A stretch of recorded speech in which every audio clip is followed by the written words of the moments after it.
ஆளுங்கட்சிகளுக்கு மிகப்பெரிய ஒரு சவாலாகத்தான் அமைந்திருக்கின்றது. ஒன்று, மக்கள் ஒரு மாற்றத்தை விரும்புகின்றனர், அல்லது மக்கள் தங்கள் நாட்டின் நலனைத்தான் முதன்மையாக கருதுகின்றனர் என்பதுதான் இந்த தோல்வியின் ஒரு வரி சுருக்கம். சேஞ்ச் பிகின்ஸ் நவ் என்றுதான் அவரின் முதலாவது பேச்சில் அவர் கூறியிருக்கிறார். எந்த சேஞ்சை அவர் கொண்டு வர போகிறார் என்ற ஒரு மிகப்பெரிய எதிர்பார்ப்பு இருக்கின்றது. இந்த தோல்வி அவர்களுக்கு முதலே கணிக்கப்பட்டது ஒன்று. ஆனால் இந்த தோல்விக்கு ஒரு இந்தியரை பொறுப்பாக்கி அவரின் மீது பழியை சுமத்தி அவரை கொண்டு விட்டு செய்ய வேண்டியவற்றை செய்துவிட்டு ஒரு படுதோல்விக்கும் அவரையே காரணமாக்கி அவரை தூக்கி எறிந்த வரலாற்றை தான் நான் இங்கு பார்க்கிறேன். பிரித்தானியாவில் இவர்கள் முதன்மையாக பல காரியங்களை ஆற்ற வேண்டிய ஒரு அழுத்தம் இவர்கள் மீது சுமத்தப்பட்டிருப்பதைத்தான் இந்த வெற்றி காட்டுகின்றது.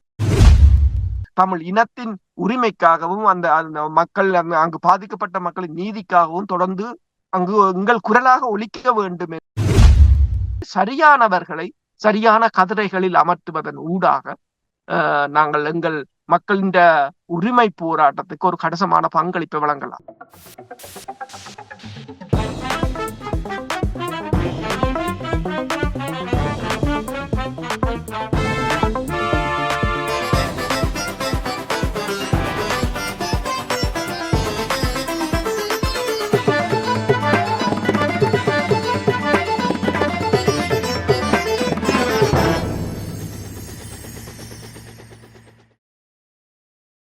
உயிரோடை தமிழோடு இணைந்திருக்கிறீர்கள். ILC தமிழ் உயிரோடை தமிழில் அன்பர்களே, அரசியல் களம். இன்றைய அரசியல் கள நிகழ்ச்சியில் எங்களோடு பிரித்தானியாவிலிருந்து போரியல் ஆய்வாளர் அரசு அவர்கள் இணைகின்றார். வணக்கம் அரசு அவர்களே. வணக்கம். அனைத்துலக உயிரோடை தமிழ் உறவுகளுக்கு அன்பு இருந்த வணக்கங்கள். இன்றைய அரசியல் கள நிகழ்ச்சியில் நாங்கள் பிரித்தானியாவில் நடந்து முடிந்த பொது தேர்தல் தொடர்பாக பார்ப்போம். கன்சர்வேட்டிவ் கட்சி 14 ஆண்டுகளாக ஆட்சியில் இருந்தார்கள். தொடர்ச்சியாக அவர்களுடைய ஆட்சியில் மக்கள் அதிருப்தியில் இருந்தார்கள். அதிருப்தியின் வெளிப்பாடாக தொழிற்கட்சி லேபர் பார்ட்டி பாரிய ஒரு வெற்றியை பெற்றிருக்கின்றது. 412 ஆசனங்களை பெற்றிருக்கின்றது. இது வரலாற்றில் ஒரு சாதனையாக பார்க்கப்படுகின்றது என்று கூறுகிறார்கள். கன்சர்வேட்டிவ் பார்ட்டியை பொறுத்தமட்டில் கடந்த 10 ஆண்டுகளாக அவர்களுடைய இருமாப்பு, கட்சிக்குள்ள உள்ள பிளவுகள் இவையெல்லாமே அந்த கட்சியினுடைய வீழ்ச்சிக்கு முக்கிய காரணம் என்று ஆய்வாளர்கள் கூறுகிறார்கள். அது மட்டுமில்லாமல் இந்த தேர்தலில் தமிழ் வேட்பாளர் 3 களமிறங்கி இருந்தார்கள். அதில் ஒருவர் வெற்றி பெற்றிருக்கின்றார். அதை பற்றியும் கூட நாங்கள் பார்க்க போகின்றோம். அரசுகளே, இந்த தேர்தல் தொடர்பாக நீங்கள் எவ்வாறு பார்க்கிறீர்கள்? 14 ஆண்டுகளுக்கு பின்னதாக தொழிற்கட்சி லேபர் பார்ட்டி இங்கே ஆட்சிக்கு வந்திருக்கின்றது. இது மாற்றத்தை ஏற்படுத்தும் என்று நம்புகிறீர்களா, அல்லது தொடர்ச்சியாக இருக்கின்ற நிலைமையே மக்கள் பார்க்க போகிறார்களா? நல்ல கேள்வி. என்னென்று சொன்னால், ஒன்று தெரிகிறது, இந்த மேற்குலக நாடுகளின் தேர்தல் முறைமை, அதில் மக்கள் பங்களிக்கிற விதமும் மாற்றமடைந்து கொண்டு வருகின்றது. அண்மையில் இடம்பெற்ற ஐரோப்பிய ஒன்றிய தேர்தலாக இருக்கட்டும், அல்லது தற்போது இடம்பெற்ற அண்மையில் இடம்பெற்ற பிரான்சின் தேர்தலாக இருக்கட்டும், அல்லது இப்போது பிரித்தானியாவின் தேர்தலாக இருக்கட்டும், ஒரு ஆளுங்கட்சிகளுக்கு மிகப்பெரிய ஒரு சவாலாகத்தான் அமைந்திருக்கின்றது. ஒன்று, மக்கள் ஒரு மாற்றத்தை விரும்புகின்றனர், அல்லது மக்கள் தங்கள் நாட்டின் நலனைத்தான் முதன்மையாக கருதுகின்றனர் என்பதுதான் இந்த தோல்வியின் ஒரு வரி சுருக்கம். ஆனால் ஒன்று, இந்த தேர்தலை நீங்க பார்த்தீங்கன்னு சொன்னால் மக்களின் வாக்களிப்பு விகிதமும் குறைந்திருக்கின்றது. கிட்டத்தட்ட 60% 2019 ஆண்டுடன் ஒப்பிடும் போது கிட்டத்தட்ட 7.6% வாக்குகள் குறைவாகத்தான் வீழ்ந்திருக்கின்றன. அப்ப ஒன்று, மக்கள் அதாவது இந்த அரசியல்வாதிகளில் நம்பிக்கை இழந்து விட்டதாக கருதலாம். அடுத்தது, இந்த கன்சர்வேட்டிவ் பார்ட்டியின் தோல்வி அந்த பார்ட்டியின் ஊழல், அதாவது போரிஸ் ஜோன்சன் தலைமையிலான கட்சி ஏற்படுத்திய ஊழல் என்று சொல்லியும், லிஸ் ட்ரஸ் தலைமையிலான கட்சி ஏற்படுத்திய பொருளாதார வீழ்ச்சி என்று சொல்லியும், ரிஷி சுனாக் இந்த அதாவது தன் வாக்குறுதிகளை காப்பாற்றவில்லை என்ற ஒரு நிலையும் ஏற்பட்டிருக்கின்றது. அது மட்டுமல்லாது பொருளாதாரத்தில் ஏற்பட்ட வீழ்ச்சி, கிட்டத்தட்ட பிரித்தானியா இப்போது 2.6 ட்ரில்லியன் பவுன்ஸ்களுக்கு கடன்களாக பெற்றிருக்கின்றது. கடன் சுமை வந்து $2.6 டிரில்லியன். 2023ஆம் ஆண்டு அவர்கள் கட்ட வேண்டிய வட்டி பணம் மட்டும் 117 பில்லியன். இது வந்து 2021ஆம் ஆண்டு ஒப்பிடும் போது டபுள் ஆகத்தான் இருக்கின்றது. இப்ப சுகாதாரத்துறையாக இருக்கலாம், பொது சேவைகளாக இருக்கலாம், அதில் கவனம் செலுத்தாததும், இப்ப உக்ரைன் போர் போன்றவற்றுக்கு நிதியை அள்ளி வழங்கியதும் வந்து இதில் இந்த தேர்தலில் கணிசமான அளவில் எதிரொலித்திருப்பதாகத்தான் கூறப்படுகின்றது.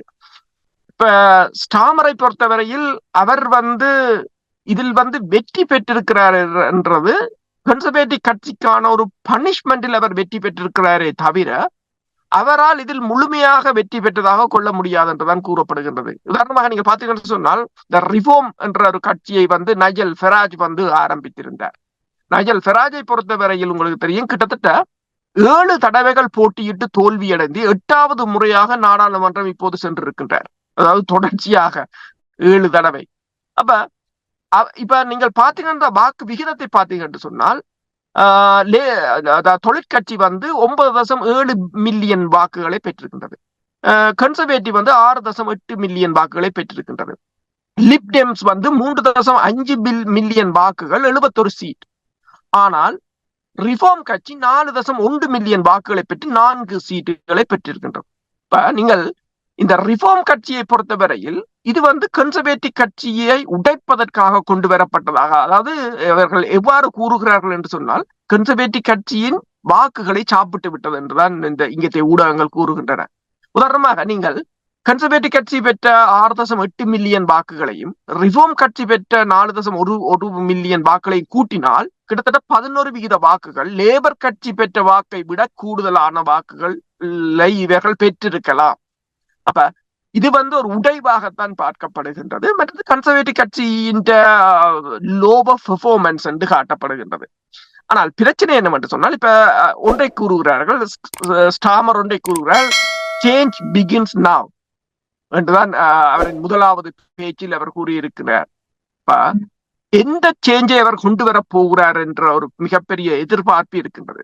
இப்ப லேபருக்கும் ஒரு பிரச்சனை என்னவென்று சொன்னால், 3 தொகுதிகளில் 3 பிராந்தியங்களில் இந்த ஹாசா பிரச்சனை காரணமாக மிகப்பெரிய சவால்களை சந்தித்ததாகவும், அதாவது முஸ்லிம் மக்களின் வாக்குகள் வந்து மிகப்பெரிய அளவில் சவாலாக இருந்ததாக தான் கூறப்படுகின்றது. என்னும் போது அவர்கள் தங்கள் கொள்கைகளை மாற்றியமைக்க வேண்டிய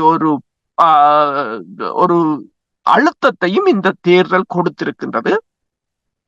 நீங்கள் அதற்கு உதாரணமாக நீங்க பார்த்தீங்கன்னா இந்த கட்சி வெளியேற்றியது வந்து ஜெரமி கோபாய். அவரை இந்த கட்சியிலிருந்து வெளியேற்றி இருந்தது. அவர் சுயேட்சையாக போட்டியிட்டு இந்த கட்சிக்கு எதிராக தான் வெற்றி பெற்றிருக்கின்றார்.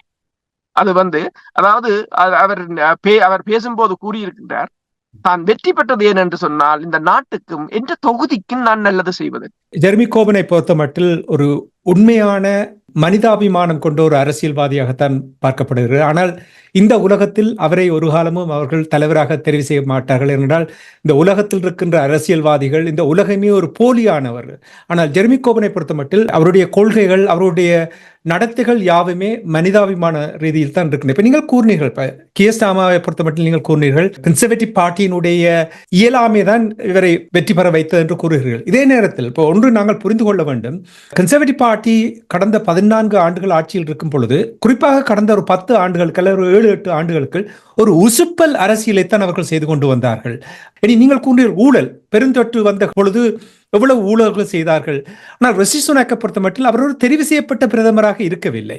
அவர் ரணில் விக்ரமசிங்கா போல் ஒரு சந்தர்ப்பத்தின் ஊடாகத்தான் அவர் தெரிவு செய்யப்பட்டார்.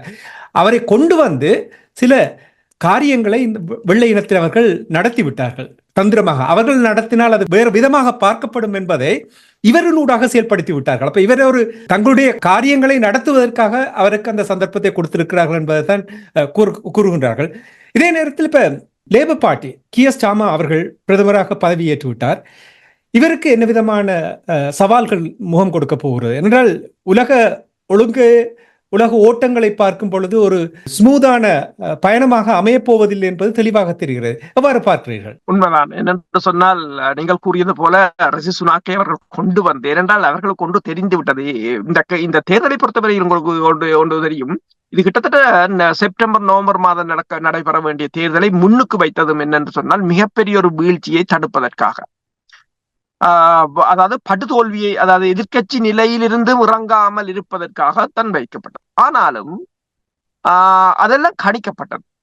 இந்த தோல்வி அவர்களுக்கு முதலே கணிக்கப்பட்டது ஒன்று. ஆனால் இந்த தோல்விக்கு ஒரு இந்தியரை பொறுப்பாக்கி அவரின் மீது பழியை சுமத்தி அவரை கொண்டு விட்டு செய்ய வேண்டியவற்றை செய்துவிட்டு ஒரு படுதோல்விக்கும் அவரையே காரணமாக்கி அவரை தூக்கி எறிந்த வரலாற்றை தான் நாங்கள் இங்கு பார்க்கின்றோம். அதை தெளிவாக அவர்கள் செய்து விட்டார்கள்.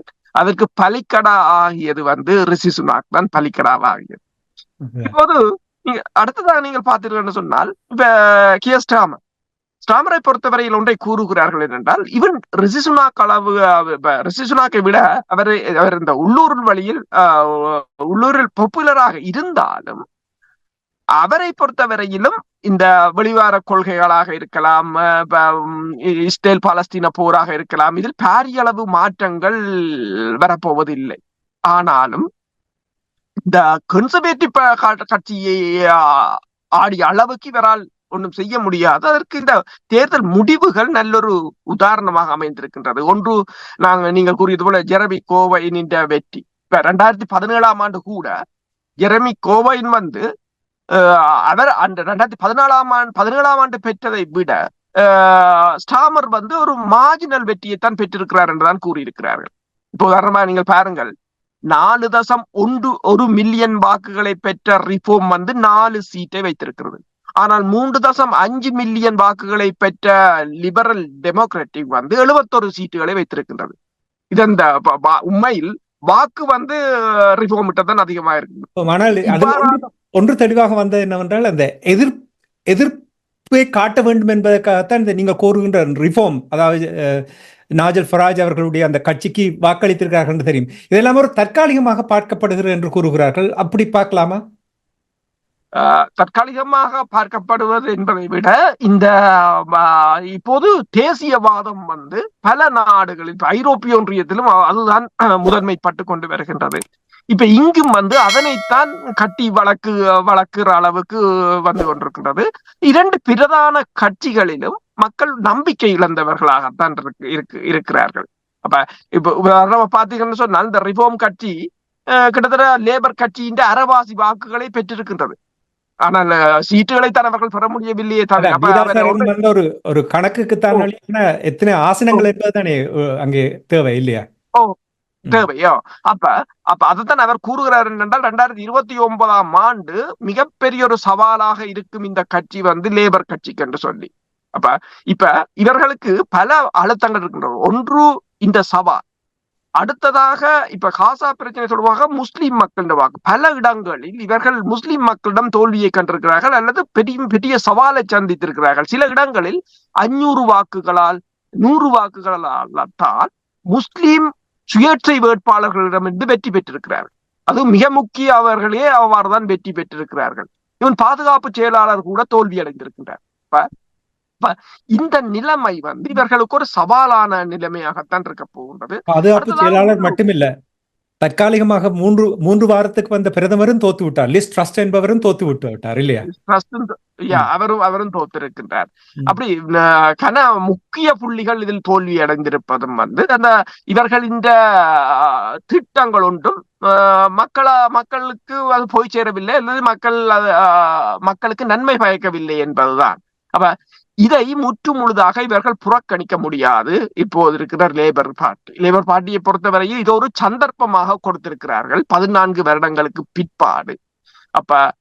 இதனை இவர்கள் வலுவாக பயன்படுத்த வேண்டும் என்று சொன்னால், இவர்களை பொறுத்தவரையில் பிரித்தானியாவில் இவர்கள் முதன்மையாக பல காரியங்களை ஆற்ற வேண்டிய ஒரு அழுத்தம் இவர்கள் மீது சுமத்தப்பட்டிருப்பதைத்தான் இந்த வெற்றி காட்டுகின்றது. உண்மையாக நீங்கள் ஒரு கட்சிக்கு ஒரு தடவை நீங்கள் அவருக்கு ஆட்சிக்கு வருவதற்கு இடம் கொடுக்கலாம். 2வது தடவை வருவதற்கு அவர்கள் 1வது தடவை எவ்வாறு செய்தார்கள் என்று பார்த்து 2வது தடவை கொடுக்கலாம்.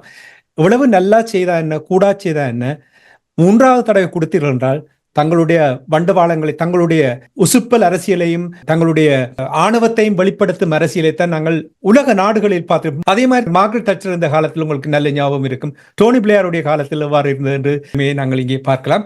இனி பெரிய அமைச்சர்களாக இருந்தவர்களே தங்களுடைய ஆசனத்தை இழந்து விட்டார்கள் என்று நீங்கள் கூறும் பொழுது, முதல் தடவையாக தமிழ் நாடாளுமன்ற உறுப்பினராக இந்த பிரித்தானியாவில் உமா குமரன் அவர்கள் தெரிவு செய்யப்பட்டிருக்கின்றார். 2019 ஆண்டும் அவர் தேர்தலில் நின்றிருந்தார், ஆனால் வெற்றி பெறவில்லை. எனக்கு நல்ல ஞாபகம் இருக்கின்றது, உயிரோடை தமிழின் கலையகத்துக்கு வந்திருந்தார், அவரை நாங்கள் செவி கண்டிருந்தோம். இந்த தடவை அவர் சரியான சந்தர்ப்பத்தில் சரியான ஒரு சந்தர்ப்பம் கிடைத்திருக்கிறது. இது எவ்வளவு முக்கியம் என்று நீங்கள் கருதுகிறீர்கள், உமா குமரன் அவர்களுடைய வெற்றி? உண்மைதான் என்று சொன்னால் தமிழ் மக்களின் ஒரு குரலாக அவர் அங்கு இருக்க வேண்டும். தமிழ் மக்கள் பெருமளவில் இங்கு வாழ்கின்றோம். கிட்டத்தட்ட 5 லட்சம் மக்கள் என்று சொன்னால் கிட்டத்தட்ட 2 லட்சம் மக்களாவது வாக்குரிமை கொண்டவர்களாக இருப்பார்கள், 2.5 லட்சம் மக்களுக்கு மேற்பட்டவர்கள். ஆனால் பிரச்சனை என்னவென்று சொன்னால், இப்ப கனடா வேற நாடுகளைப் போல அல்லாது இங்கு மக்கள் பிரிந்து வாழ்வதால், வெவ்வேறு தொகுதிகளில் ஸ்ப்ரெட் பண்ணி இருப்பதால் தான் அந்த வாக்கை நாங்கள் ஒருங்கிணைக்க முடியாத ஒரு சூழ்நிலை இருக்கின்றது. ஆனாலும் அந்தந்த தொகுதிகளில் இப்போது இவர் இந்த ஒரு தொகுதியில் நின்று வெற்றி பெற்று காட்டியது ஏனைய கட்சிகளுக்கு ஒரு உந்து சக்தியாக இருக்கும். இனிமேல் ஈழத்தமிழர்களை நிறுத்த வேண்டும் மற்ற ஏனைய இடங்களில் என்று சொல்லி என்ன ஒரு உந்து சக்தியை கொடுக்கும். அப்ப அதனை நாங்கள் கச்சிதமாக பயன்படுத்தி இயலுமானவரை எங்களின் பிரதிநிதிகளை உங்களுக்கு அனுப்புவதற்கு முயற்சிகளை செய்ய வேண்டும். அடுத்தது அங்கு போவதால் இப்ப உதாரணமா நீங்க பாருங்கள், சிங்களவர்கள் பெருமளவில், அதாவது முன்னைய காலங்களில் சிங்களவர்கள் நாடாளுமன்ற உறுப்பினர்களாக இருந்திருக்கிறார்கள் பிரித்தானியாவில். அவர்கள் கடும் புரோபகண்டாவை மேற்கொண்டிருந்தார்கள். இந்த விடுதலை புலிகள் மீதான தடையாக இருக்கலாம், அல்லது தமிழ் மக்களுக்கு எதிரான பிரித்தானியாவின் நடவடிக்கைகளில் அவர்களின் பங்கு கணிசமாக இருந்தது. அவர்கள் உள்ளுக்கு ராஜதந்திரிகளுடன் அவர்கள் தங்களுக்குள்ள உறவுகளை பயன்படுத்தி மிக கணிசமான மாற்றங்களை மேற்கொண்டிருந்தார்கள். அதை கவுண்டர் பண்ணுவது, அவ்வாறான ஒரு நிகழ்வுகளை எதிர்காலத்தில் கவுண்டர் பண்ணுவதற்கு எங்களின் பிரதிநிதிகளும் நாடாளுமன்றத்தில் இருக்க வேண்டிய ஒரு அவசியம் இருக்கின்றது. இப்ப உமா குமரன் போனதுக்கு நாங்கள் உயிரோடி தமிழாக வானொலியாக இருக்கலாம், நாங்கள் வாழ்த்துக்களை தெரிவிப்பது முதலாவது. அடுத்தது அவர் எங்களுக்கு எங்கள் தமிழ் இனத்தின் உரிமைக்காகவும் அந்த மக்கள் அங்கு பாதிக்கப்பட்ட மக்களின் நீதிக்காகவும் தொடர்ந்து அங்கு எங்கள் குரலாக ஒலிக்க வேண்டும் என்பதுதான் எங்கள் தாழ்மையான வேண்டுகோளாக இருக்கின்றது. எங்கள் குரலாக ஒலிக்க வேண்டும். அடுத்தது சிங்கள தரப்பு கொண்டு வருகின்ற ஒவ்வொரு நகர்வையும் வேலைக்கு அறிந்து அதனை எவ்வாறு கவுண்டர் பண்ணாலும் அதனை எவ்வாறு முறியடிப்பது என்பதில் அவர் தீவிரமாக செயற்பட வேண்டும் என்பதும், உண்மையில் அவர் தனது தொகுதிக்கு உழைப்பது ஒரு புறம் இருக்க, எமது மக்களுக்காகவும் குரல் கொடுக்க வேண்டும் என்பது முக்கியமானது ஒன்று. இந்த வருடம் அவர் உண்மையில் தெரிவு செய்யப்பட்டிருப்பது மிக மிக இன்று ஜூலை 5ஆம் நாள் தமிழ் மக்களை பொறுத்தவரையில் ஒரு மிக முக்கியமான நாள். இந்த நாளில் இந்த செய்தி வந்ததும் எங்களுக்கு ஒரு சந்தோஷமான செய்தி. ஆனால் அவர்களுடன் ஒற்றுமையாக நாங்கள் ஏனைய தொகுதிகளிலும் எதிர்வரும் காலங்களில் உள்ளூராட்சி தேர்தலாக இருந்தாலும் நாடாளுமன்ற தேர்தலாக இருந்தாலும் சரி, எமக்கு கிடைக்கின்ற இந்த சந்தர்ப்பங்களை நழுவ விடாது அதனை சரியாக பயன்படுத்தி சரியானவர்களை சரியான கதிரைகளில் அமர்த்துவதன் ஊடாக நாங்கள் எங்கள் மக்களின் உரிமை போராட்டத்துக்கு ஒரு கணிசமான பங்களிப்பை வழங்கலாம். ஒரு எதிர்பார்ப்பை நாங்கள் இங்கே மக்களுக்கு தெரியப்படுத்த வேண்டும். அவர் தெரிவு செய்தவுடன் உடனடியாக எல்லாவற்றையுமே கொண்டு வந்து தரக்கூடியதாக இருக்க போகுது என்று நாங்கள் எதிர்பார்க்க கூடாது. அவரால் தமிழ் மக்களுக்கு தேவையான விடயங்கள் யாவற்றையுமே உடனடியாக நிறைவேற்ற முடியும் என்று யாருமே தயவு செய்து எதிர்பார்க்காதீர்கள், அழுத்தத்தை கொடுக்காதீர்கள்.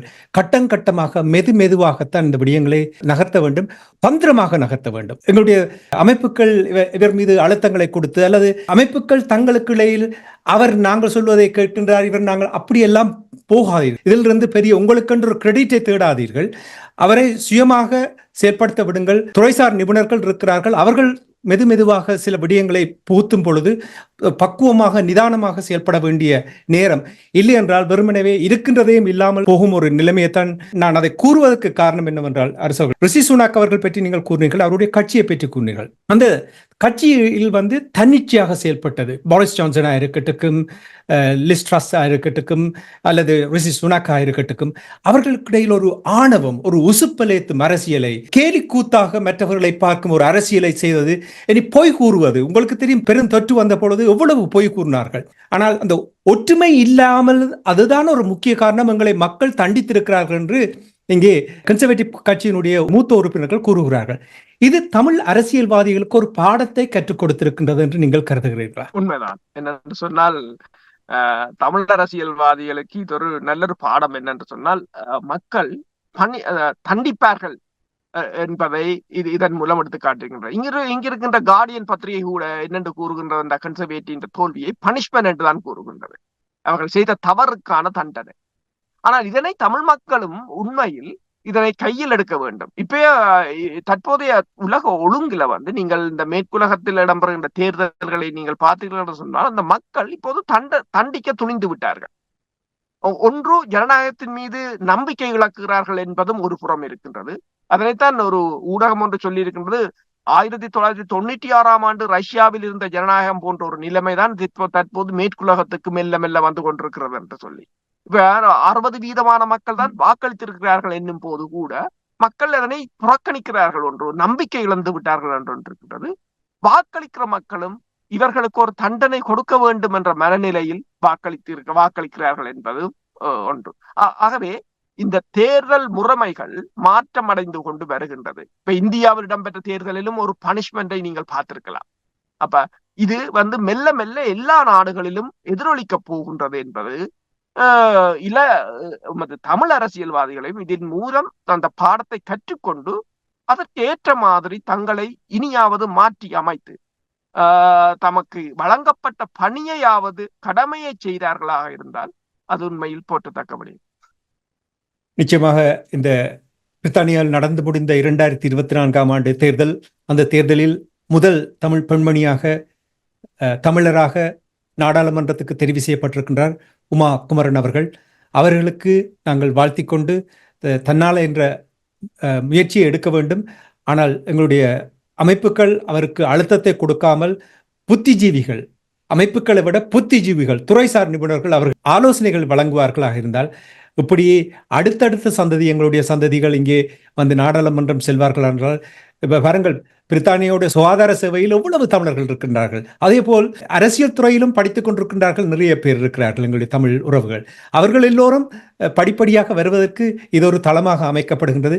பொறுப்போடு எங்களுடைய உறவுகள் செயற்படுவார்கள் என்று பணிவாக கேட்டுக்கொண்டு இன்றைய அரசியல் கலை நிகழ்ச்சியை தொடர்ந்து கொண்டு வருவோம். நன்றி, வணக்கம் அரசோகளே. நன்றி, வணக்கம்.